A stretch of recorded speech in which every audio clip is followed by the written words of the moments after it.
जी सुन लीजिए ना, बस। जय हिंद साथियों, नमस्कार, नमस्ते, गुड इवनिंग। शाम की 6 बज चुकी है और मैं नरेंद्र आप सभी साथियों का जीके क्लासेस में हार्दिक स्वागत और अभिनंदन करता हूं। साथियों, एक बार फिर से आप सभी साथियों का डेली लूसेंट जीके की क्लास में स्वागत है। और आज के इस क्लास में हम लोग लूसेंट जीके के महत्वपूर्ण प्रश्नों को डिस्कस करने वाले हैं। जैसा कि आप लोग जानते हैं कि शाम की 6 बजे ये हमारी क्लास होती है और इस क्लास में हम लोग लूसेंट जीके यानी जीके के महत्वपूर्ण प्रश्नों को डिस्कस करते हैं। और तो सभी साथी जल्दी से क्लास में जुड़ जाएं और अपने सभी साथियों में क्लास को शेयर कर दें। बहुत ही शानदार क्लास होने वाला है और आपको कहना ना पड़े, अधिक से अधिक संख्या में जुड़ने का प्रयास कीजिए। डेली शाम 6 बजे ये क्लास होती है, इसको याद रखिए और डेली शाम 6 बजे आप उपस्थित हो जाएं क्लास में, ठीक है। तो चलिए क्लास की शुरुआत करते हैं। और जितने भी साथी चैनल पे नए जुड़ते हैं, सबसे पहले आपका कार्य यही है कि आपको चैनल को सब्सक्राइब करना है, साथ ही बेल आइकन को प्रेस करना है ताकि न्यू और लेटेस्ट अपडेट आपको समय के अनुसार मिलता रहे। क्लास अगर आपको पसंद आता है तो लाइक करें, अगर नहीं पसंद आता है तो फिर आप डिसलाइक जरूर कीजिए, लेकिन कमेंट बॉक्स में कमेंट करके ये बताइए कि आपने डिसलाइक क्यों किया है। देखिए, कोई रीज़न होगा तभी आप डिसलाइक करेंगे, तो वो अगर आप रीज़न हमें बताएंगे तो उस रीज़न को हम दूर करने का प्रयास करेंगे, ठीक है साथियों। तो आप ऐसा जरूर कीजिए और अपने सभी साथियों में क्लास को जरूर शेयर कीजिए, कमेंट बॉक्स में कमेंट करके जरूर बताएं। इसके अलावा अगर आप क्लास की PDF फाइल चाहते हैं या जो भी नोट्स वगैरह होते हैं, ये अगर आप चाहते हैं तो हमारे टेलीग्राम चैनल को जरूर ज्वाइन कीजिए। इसका लिंक आपको वीडियो के डिस्क्रिप्शन बॉक्स में मिल जाएगा। तो सभी साथी जल्दी से जुड़ जाएं क्लास में, आप लोग जल्दी से जुड़ जाएं क्लास में, फिर हम लोग क्लास की शुरुआत करते हैं। चलिए क्लास की शुरुआत करते हैं। देखिए, आपसे कहना ना पड़े, प्लीज़ आप चैनल को सब्सक्राइब करें और शेयर कर दीजिए वीडियो को, ठीक है। चलिए, बहुत मज़ा आने वाला है, ठीक है। हाँ, आपके सामने पहला प्रश्न है कि निम्नलिखित में से वह व्यक्ति कौन है जिसे देवनपिये पियादसी के नाम से भी जाना जाता है। प्रश्न को ध्यान से सुनिएगा। प्रश्न आपसे पूछ रहा है कि निम्नलिखित में से वह व्यक्ति कौन है जिसे देवनपिये पियादसी के नाम से भी जाना जाता है। ऑप्शन ए है महावीर को, ऑप्शन बी है गौतम बुद्ध को, ऑप्शन सी है चंद्रगुप्त मौर्य को, ऑप्शन डी सम्राट अशोक को। तो बताइए इस प्रश्न का सही जवाब क्या होगा। आइए देखते हैं इस प्रश्न का सही जवाब क्या होगा। तो option number D is right answer. सम्राट अशोक को देवनपिये पियादसी के नाम से भी जाना जाता है, ठीक है। अशोक जो है ये बिंदुसार के पुत्र थे, ठीक है। तो इतना आपको याद होना चाहिए, ठीक है। आगे बढ़ते हैं और अगला प्रश्न क्या है। भारत के शासन के प्रतीक ये शब्द सत्यमेव जयते किस ग्रंथ से लिए गए हैं। भारत के शासन के प्रतीक जो शब्द है वो है सत्यमेव जयते। आपसे पूछा जा रहा है कि यह किस ग्रंथ से लिया गया है। ऑप्शन ए है उपनिषद से, ऑप्शन बी है ऋग्वेद से, ऑप्शन सी है रामायण से, या ऑप्शन डी है सामवेद से। तो बताइए इस प्रश्न का सही जवाब क्या होगा। तो आइए देखते हैं इस प्रश्न का सही जवाब क्या होगा। Option number A is right answer. Upanishad से, सत्यमेव जयते जो है ये उपनिषद से लिया गया है और ये भारत का शासन के प्रतीक चिन्ह है, ये सत्यमेव जयते, ठीक है। इतना आपको पता होना चाहिए। आगे बढ़ते हैं और प्रश्न नंबर 3 आपसे पूछ रहा है कि निम्नलिखित मुगल शासकों में से किसे प्रिंस ऑफ बिल्डर्स के नाम से पुकारा जाता है। निम्नलिखित मुगल शासकों में से किसे प्रिंस ऑफ बिल्डर्स के नाम से पुकारा जाता है। ऑप्शन ए है अकबर को, ऑप्शन बी है बाबर को, ऑप्शन सी है शाहजहां को, ऑप्शन डी है जहांगीर को। तो बताइए इनमें से किस मुगल शासक को प्रिंस ऑफ बिल्डर के नाम से पुकारा जाता है। क्या होगा इसका सही जवाब। तो आइए देखते हैं इस प्रश्न का सही जवाब क्या होगा। Option number C is right answer. Shahjahan को प्रिंस ऑफ बिल्डर्स के नाम से जाना जाता है, ठीक है। और आपको पता होना चाहिए कि ताजमहल जो है इन्होंने ही बनवाया था, ठीक है, जो कि आगरा में स्थित है। आगे बढ़ते हैं। अगला प्रश्न क्या है, किस देश को यूरोप का मरीज कहा जाता है?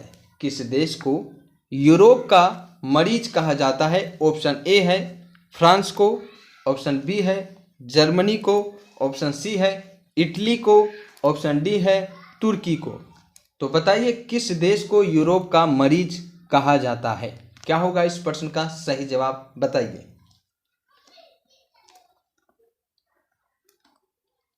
तो आइए देखते हैं इस प्रश्न का सही जवाब क्या होगा। Option number D is right answer, तुर्की को। तुर्की जो देश है इसे यूरोप का मरीज कहा जाता है, ठीक है। आगे बढ़ें और अगला प्रश्न क्या है देखते हैं। प्रश्न नंबर 5 कहता है कि नई आर्थिक नीति NEP का जन्मदाता था। नई आर्थिक नीति NEP का जन्मदाता कौन था? ऑप्शन ए कहता है कार्ल मार्क्स, ऑप्शन बी है स्टालिन, ऑप्शन सी है लेनिन, ऑप्शन डी है ट्राटस्की। तो बताइए इस प्रश्न का सही जवाब क्या होगा? नई आर्थिक नीति का जन्मदाता कौन है? तो आइए देखते हैं इस प्रश्न का सही जवाब क्या होगा। Option number C is right answer, Lenin जो है ये नई आर्थिक नीति के जन्मदाता है, ठीक है। तो ये आपको याद होना चाहिए। अच्छा, एक बात आप लोगों से कहना था साथियों, इस क्लास के बारे में जो भी आप सुझाव देना चाहते हैं वो जरूर आप बताइए। क्लास के बारे में आप क्या सुझाव देना चाहते हैं? जैसे अगर आपको डिटेल वाइज प्रश्न चाहिए तो इसके बारे में आप बता सकते हैं। जैसे मैं ये प्रश्न बोला, इसके बारे में आपको डिटेल्स चाहिए तो इसके लिए आप बता सकते हैं। अगर आप चाहेंगे कि डिटेल वाइज प्रश्नों को मैं यहाँ पे डिस्कस करूँ तो उसके लिए मैं ज़रूर प्रयास करूँगा, लेकिन आपको कहना पड़ेगा, आपको बताना पड़ेगा, ठीक है। तो इस आगे बढ़ते हैं और अगला प्रश्न है अस्तोमा सदगमे कहाँ से लिया गया है? अस्तोमा सदगमे कहाँ से लिया गया है? ऑप्शन ए है अथर्ववेद से, ऑप्शन बी है यजुर्वेद से, ऑप्शन सी है ऋग्वेद से, ऑप्शन डी है उपनिषद से। तो बताइए कि अस्तोमा सदगमे जो है ये कहाँ से लिया गया है? क्या होगा इसका सही जवाब? आइए देखते हैं इस प्रश्न का सही जवाब क्या होगा। Option number C is right answer, Rigveda से। अस्तोमा सदगमे जो है ये ऋग्वेद से लिया गया है। आगे बढ़ें और प्रश्न नंबर 7 आपसे पूछ रहा है योग दर्शन के प्रतिपादक है। योग दर्शन के प्रतिपादक कौन है? ऑप्शन ए कहता है गौतम, ऑप्शन बी है चाणक्य, ऑप्शन सी है विदुर या ऑप्शन डी है पतंजलि। तो बताइए कि इनमें से कौन योग दर्शन के प्रतिपादक हैं? बहुत ही आसान प्रश्न है और इसका जवाब भी बहुत ही इजी है। क्या होगा इसका सही जवाब? जी हाँ साथियों, option number D is right answer, Patanjali. Patanjali जो है ये योग दर्शन के प्रतिपादक हैं, ठीक है। आगे बढ़ें और अगला प्रश्न क्या है आइए देखते हैं। अगला प्रश्न कहता है कि गायत्री मंत्र की रचना किसने की थी? ऑप्शन ए है परीक्षिप्त, ऑप्शन बी है विश्वामित्र, ऑप्शन सी है वशिष्ठ या ऑप्शन डी इनमें से कोई नहीं। तो क्या होगा इसका सही जवाब, बताइए।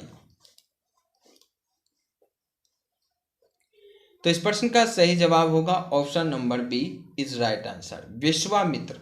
विश्वामित्र ने गायत्री मंत्र की रचना की थी। तो ये आपको पता होना चाहिए कि गायत्री मंत्र की रचना किसने की थी। तो ये की थी विश्वामित्र ने।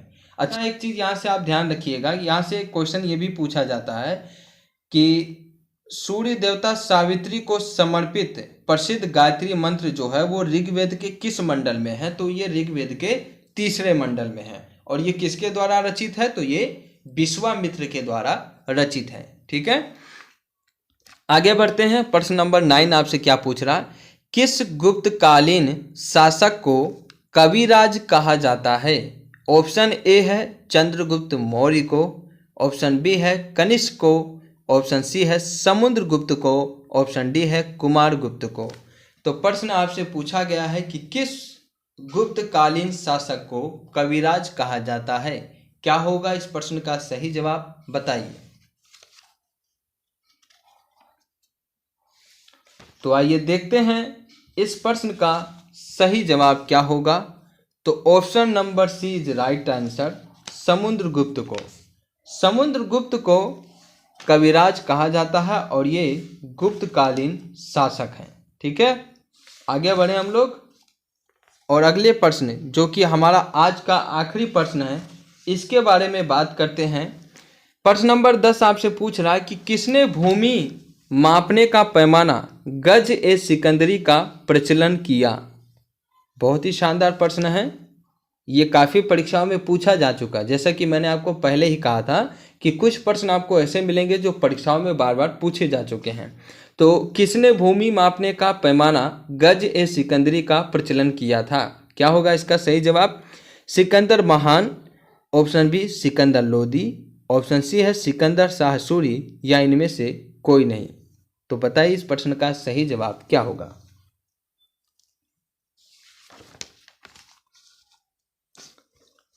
तो आइए देखते हैं इस प्रश्न का सही जवाब क्या होगा। तो option number B is right answer, Sikandar Lodi. Sikandar Lodi ने भूमि मापने का पैमाना गज सिकंदरी का प्रचलन किया था। ठीक है, तो ये थे आपके आज के 10 महत्वपूर्ण प्रश्न जो आपके सभी प्रतियोगी परीक्षाओं के लिए काफ़ी महत्वपूर्ण है।